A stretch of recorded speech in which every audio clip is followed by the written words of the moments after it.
It's Tuesday, April 5th, 2016, and I wanted to just report in on how things are going with the Lamictal. I went back down to the 25 milligram dose, and it's working terrific. I cannot believe the difference. Um, I mean, just I don't have the words to describe it. When I think of just what a struggle it was just to get up and get ready in the morning. How frustrated and irritated I would get with everything, and just how angry I felt all the time, and that's all gone. I feel so calm, and so like I think I'd said in another post, another entry, that it's giving me not having to try and regulate my completely out of control moods has enabled me to devote my mental resources to other things like work and creativity and my husband. So that's been wonderful. Um, in in 2013, I was in probably the best physical and mental condition of my life. And then there were a series of events that happened right after, one after another, traumatic, stressful events. And it just completely destabilized me. I mean, looking back from 3 years distance, I can see that now. It completely destabilized me. I never recovered. I don't know if I could. It's almost like it just broke something in my brain, and it never got fixed. So, and I certainly tried. I certainly did everything that I could to try and get myself back to the spot where I was at, because I was very happy and I felt very good, and I thought my life was perfect. I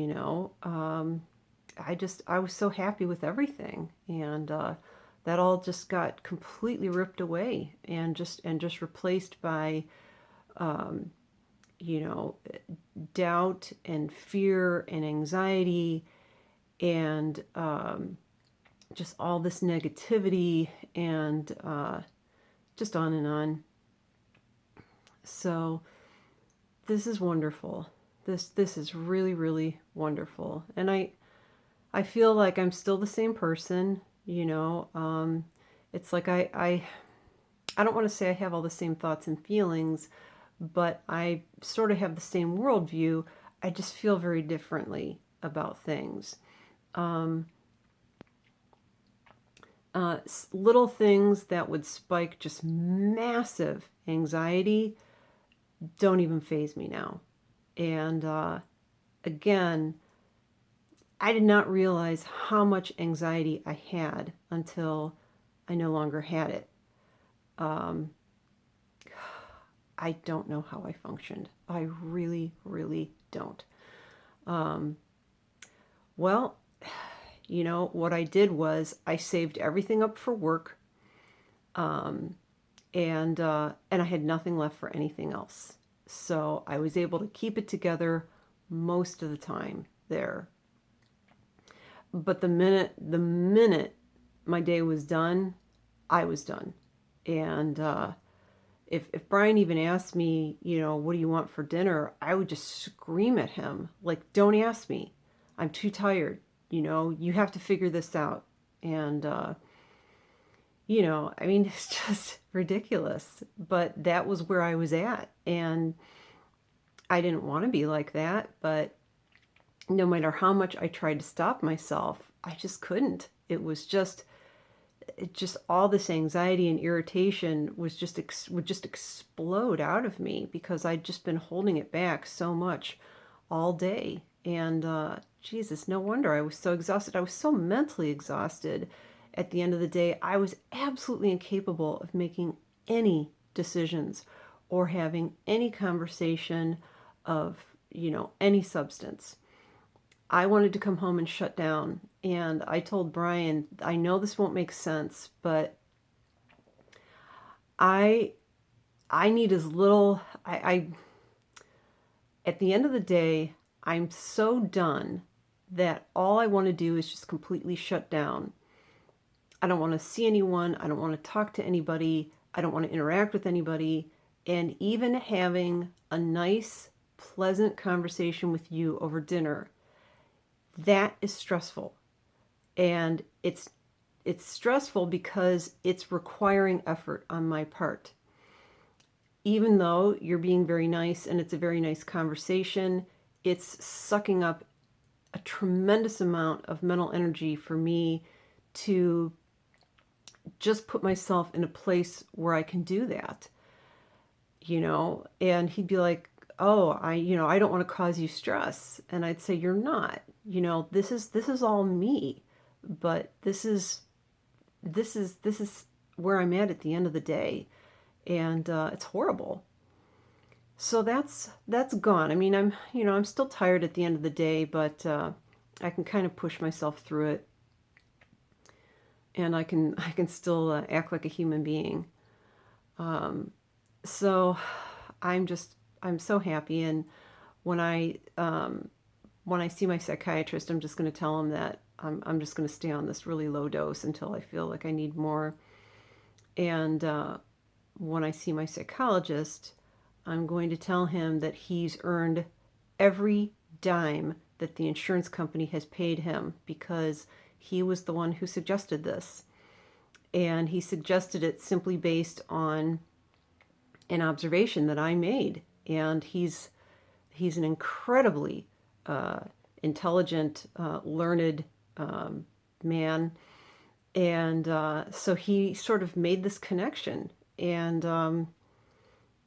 I feel like he gave me my life back. So, uh, you know, it definitely uh, it definitely is beneficial to seek out help from mental health professionals. It might take a couple tries to find the right person for you, but I cannot imagine.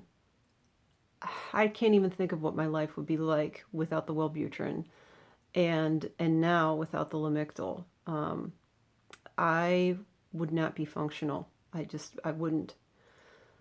I wouldn't be myself. I feel like I'm myself, and I mean, there are people who say, oh, if you take, meds, it's just going to cover up, who you really are. And I don't think so. I think what it does is it takes away all of these symptoms, which are really sickness. It takes away the sickness that's kind of sort of covering you. It sort of pulls that off and lets you come through. So that's the medication report. As far as Gzilla, I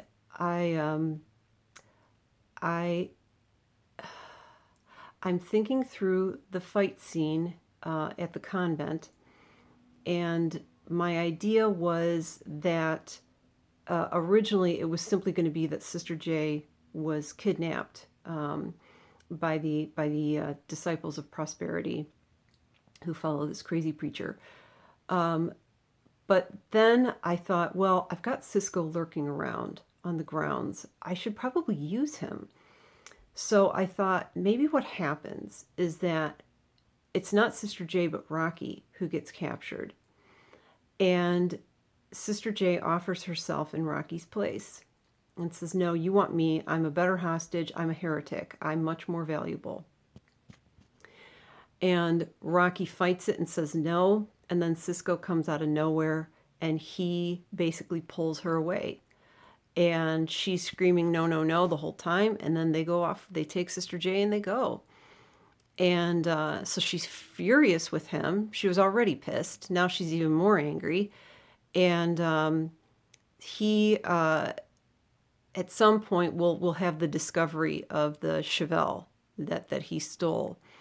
And she'll tell him, well, we have to go get Sister J, you have to make this right, because in a very real sense, he does have some responsibility for the fact that she's gone. Because he took Rocky away as a possible hostage. So that works, and I'm extremely happy with that. I also was trying to work out a fight scene, a scene at like a little convenience store where Mac and Sanji and Rocky go in to get some supplies, and then there's this big crash, and they going back to investigate, and it's two women rolling around on the floor fighting over something, and I had thought like a bottle of shampoo, which is ridiculous, and it's kind of the whole point. So I don't know if I'll keep it that way or not, but that's where I'm going with that now. And then also I had an idea that Sanji would have an AI programmed into his smart cuff.